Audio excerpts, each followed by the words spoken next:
Vous êtes 5. Bon, vous êtes partis 5 ans en famille, donc vous avez fait c'était un tour du monde avec un camion, c'est ça? Il y a Laurent, oui, effectivement, alors on va sur Charlotte, 2 camions, non? Alors il y en a un qui est particulier, je ne sais pas si vous faites attention à la photo. Le camion avec lequel on a voyagé, c'est celui qui est en arrière-plan, parce que le premier c'est un camion Playmobil. Il ressemble énormément à l'autre, mais si on aperçoit le bonhomme, il n'est pas... voilà. On a fait une perspective rigolote. Jolie perspective. Je vais laisser Marie présenter un petit peu la famille. Alors Marie, quand est-ce que vous êtes partie? On est parti il y a 2 ans. Tu dormais où toi dans le camion? Moi je dormais parce qu'en fait on avait des lits superposés et moi je dormais au milieu. Et alors qu'est-ce que tu gardes de ton voyage, Marine? Quelles sont les images que tu gardes encore aujourd'hui? Je sais pas. Quel âge tu as? 10 ans. Donc tu avais 8 ans quand tu es partie? J'avais 7 ans. Tu avais 7 ans quand tu es partie. D'accord. Et alors comment tu as fait pendant ton année? Comment ça se passait? Vous vous leviez tôt le matin? Comment c'était la journée? Des fois on se levait tôt, des fois parce qu'on avait de la route à faire, et des fois voilà, on restait. Oui, des fois on faisait le CNED. Ah, le CNED. Le CNED. L'école, donc c'était l'école dans le camion. C'était Virginie qui s'en occupait. Vous étiez tous les deux sur les 3 scolarités, peut-être pas la dernière. Alors non, la dernière était enfin pas scolarisée.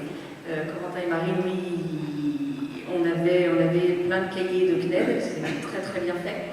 Donc tous les matins. Un matin sur 2, on travaillait. Voilà, ça représentait quand même pas beaucoup de travail par rapport à une année scolaire normale. Donc Laurent s'occupait de Corentin et moi je m'occupais de Marine. Et alors ce voyage, il vous a emmené où? Alors, c'est pour toi. Répartition des tâches. Alors on a commencé en France. C'était un professionnel de la présentation. Bravo. On a fait un peu le tour de la Méditerranée, donc on est passé en Italie, Croatie, Albanie, Grèce. On a traversé pour aller en Turquie, et de la Turquie... Ah mince. Vous êtes allé en Syrie? Oui. Donc en Syrie, ensuite en Jordanie, en Égypte, donc on s'est arrêté un petit peu pour faire les papiers pour passer au Soudan parce que c'était un peu compliqué.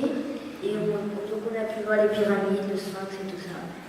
Donc on est descendu au Soudan. C'était après la révolution arabe? Juste avant. Juste avant. Vous êtes passé en Égypte juste avant? En fait, on était en Égypte, il commençait à y avoir des manifestations et des CRS. Voilà, on ne savait pas du tout ce qui allait se passer, donc on n'était pas du tout inquiétés. Par contre, on a traversé le Soudan au moment où il y a l'élection séparatiste entre le Nord et le Sud. Et donc on avait prévu de passer une semaine, vraiment de le traverser à toute vitesse parce qu'on ne maîtrisait vraiment pas du tout les événements. Et en fait, on s'est aperçu qu'on n'en a traversé que le Nord, parce que le Sud nous était interdit. Mais on s'est aperçu que vraiment les gens n'étaient pas inquiétés par ce qui se passait. Et on a reçu un accueil extraordinaire.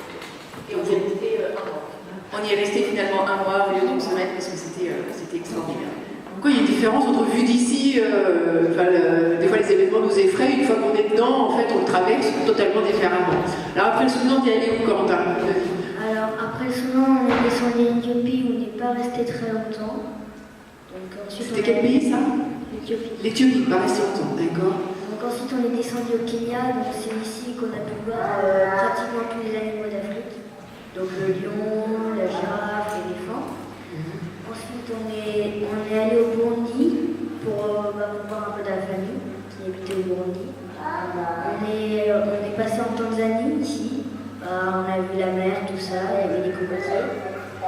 Donc on est parti au Malawi, donc ça c'était vraiment Afrique noire avec on a pu rencontrer une petite école et tout ça, c'était très sympa. On est descendu en Zambie ici. Donc Charlotte et moi on est tombés malades. Le paludisme. Ah, vous avez chopé le palu? Tous les deux? Oui. Charlotte, La petite, et Et alors, comment vous avez vécu ça? Bah, c'était un peu énervant parce qu'on dort tout le temps puis on mange jamais. Et ça t'a repris depuis? T'as eu des crises depuis? Ou ça va passer une fois? Non? Je pensais que c'était quelque chose qui revenait. Ah ouais, Le paludisme, il y a quatre paludismes différents, et par chance, le paludisme africain, c'est un paludisme qu'on a une fois et qu'on a plus après. Donc par chance. par chance, le palud de type 1, d'accord. Voilà, vous repartez sur les routes? Oui, donc on est descendu en Namibie. Namibie. On a pu voir un peu le désert de Namibie. On a pu voir d'autres animaux d'Afrique dans le désert. Ensuite, on est descendu en Afrique du Sud. Donc là, on a revu des copains qui avaient traversé toute l'Afrique pour venir nous voir en avion. Bon bah, eux, c'est pas des aventuriers quand même, hein. Ils ont pris l'avion pour venir. C'était mon copain quand même. Juste pour les parents, une question, quand on traverse l'Afrique, c'est vrai que c'est pas une destination phare, forcément quand on voyage en famille, ça fait un peu peur aux gens. Qu'est-ce que vous pouvez dire aux gens qui sont là, voyager en Afrique avec des enfants? Oui, vas-y Laurent. En fait, j'ai regardé sur internet, il paraît qu'une famille sur 4 seulement dans les tours du mondisme vont en Afrique. On a eu la chance de pouvoir traverser le Moyen-Orient et l'Afrique du Nord avant qu'il y ait des événements qui soient intervenus. Et en fait, aujourd'hui, moi je recommanderais vraiment des pays d'Afrique du Sud, que ce soit l'Afrique du Sud, la Namibie qui est magnifique. J'ai beaucoup aimé, moi personnellement, la Tanzanie. Et en fait, voilà, donc à partir du Kenya, on peut vraiment profiter de l'Afrique. Il y a quand même certains dangers. Pour nous, le danger le plus important, c'était pas ce qu'on peut imaginer, c'était pas les animaux féroces, ni les guérillas, ni quoi que ce soit, c'était la route. C'est pas les mêmes infrastructures que chez eux, donc il faut faire attention. Mais c'est quand même un pays, je pense que si jamais on devait repartir, on repart à l'Afrique avant tout. Par rapport même à l'Amérique du Sud ou autre, aussi bien pour les enfants que pour les parents, c'est le même point de vue. Ouais. Oui, je pense. Enfin, moi, mon coup de cœur, c'est la Namibie. Et les enfants aussi, je crois que l'Afrique, c'est un continent. Je pense qu'on va y retourner prochainement. Donc il ne faut pas l'éloigner par peur. Enfin, il faut essayer de se... Non, et puis on s'est emporté. Ouais. Et on se rend compte que voyager, c'est quand même très facile aujourd'hui. Si on prépare correctement tout ce qui est santé, on peut très vite être rapatrié. Voilà, donc c'est vrai que ça fait peur, l'Afrique fait peur, mais avec les moyens actuels, on se rend compte que c'est quand même relativement facile. On va continuer notre géographie parce que je vais aller très au loin maintenant, Corentin. Il connaît tous les pays. Bon, la capitale du Malawi. Tout ça piège, hein. Je ne sais même pas moi.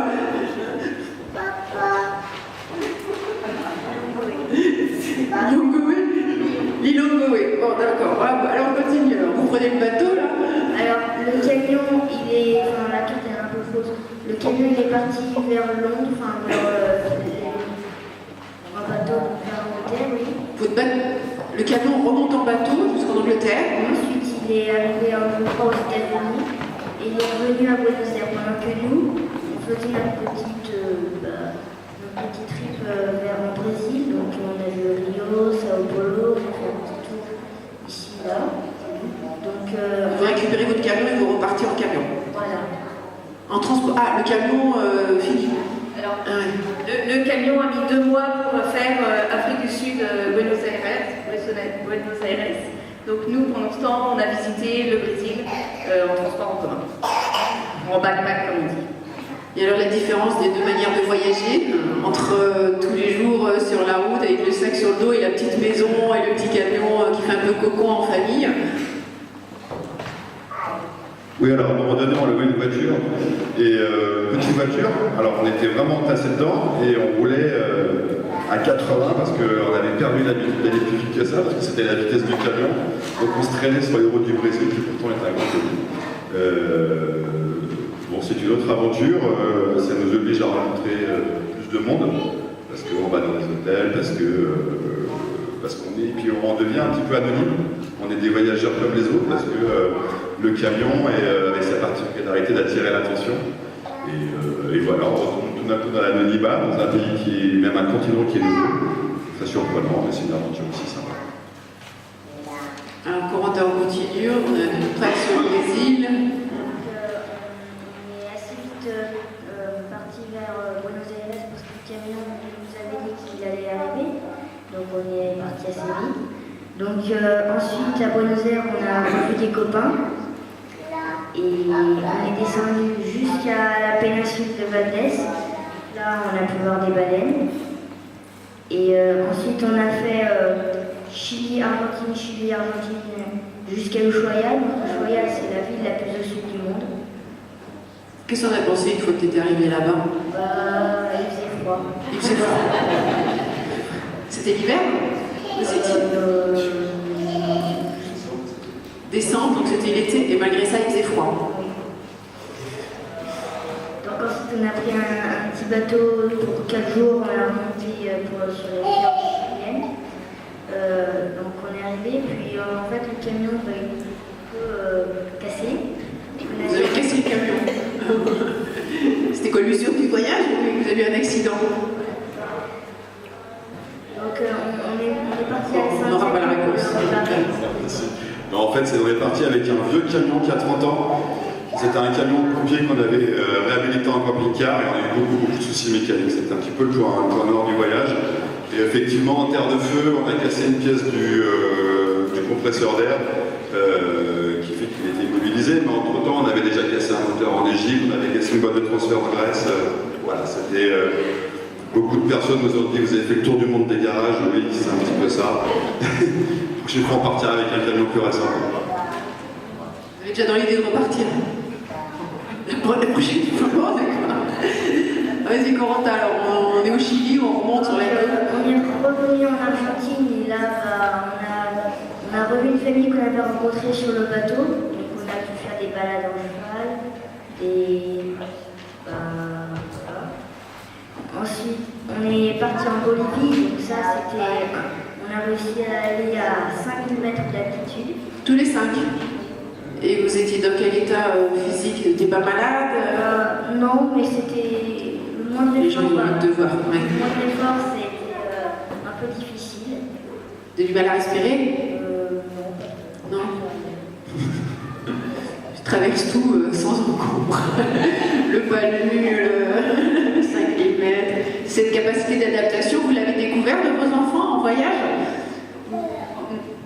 En fait, on avance tout doucement. C'est vrai que là, pour atteindre les 5000 mètres d'altitude, on progresse doucement, tranquillement. Donc le corps a le temps de s'habituer. C'est vrai que quand on fait un voyage et qu'on va directement de Paris à 3000, 4000 mètres, il faut peut-être plus d'adaptation. Maintenant, c'est vrai qu'on y allait tranquillement. Mais c'est l'avantage des voyages de long cours où on arrive sur le terrain petit à petit, on voit les frontières passer, les paysages évoluer, enfin, c'est un autre voyage. Le corps a le temps de s'habituer. On va terminer, Corentin. Donc ensuite, après la Bolivie, on est parti au Pérou. On a vu le Machu Picchu parce que Charles, c'était un peu compliqué. Avec Charlotte, tu voulais pas voir le Machu Picchu, Charlotte? Non, en fait, c'était parce qu'il y avait une très longue marche. Donc, Charles ne pouvait pas la faire. Donc, on est remonté. Il faudrait retourner au Machu Picchu. Donc, on est remonté jusqu'en Équateur. En Équateur, on a retrouvé notre grand-père. Donc, ensuite, on a monté en Colombie, on y est passé assez rapidement. Ici, on a trouvé un bateau et un avion pour pouvoir retourner en Espagne. En Espagne, on est directement parti par là. D'accord. Alors, pour terminer, vous avez un stand aussi, vous, en bas? Ou pas? Non? Non, pas du tout, on va rester encore un petit peu. Donc, suite à la conférence, n'hésitez pas à venir nous voir, à nous poser des questions. Et j'ai vu qu'il y avait des enfants ici dans l'assemblée, donc ils peuvent aussi rencontrer nos enfants, leur poser des questions. Voilà, on va être encore là quelques temps. Merci, juste une question en attente, on est une seconde encore. On parle souvent, enfin, bon, ça fait rêver, ça fait envie, c'est bien, vous l'avez fait. Et en termes de budget, par exemple, ça correspond à quoi? Vous l'avez estimé, j'imagine? Alors on est parti 2 ans. C'est pas évident parce que c'est vrai que nous on a eu beaucoup de problèmes mécaniques et donc sur un camion ça va vite, ça chiffre très vite. Je pense que si on n'avait pas eu les problèmes mécaniques, il faut compter pour une famille de 5, entre 2000 et 3000 euros par mois. Voilà, en comptant les shipments, les transferts, les avions, les visas. Les visas, c'est vrai qu'en Afrique, il y a beaucoup de visas qui sont très chers. Voilà. Merci beaucoup, en tout cas, pour votre témoignage. Ça donne envie. Le mot de la fin.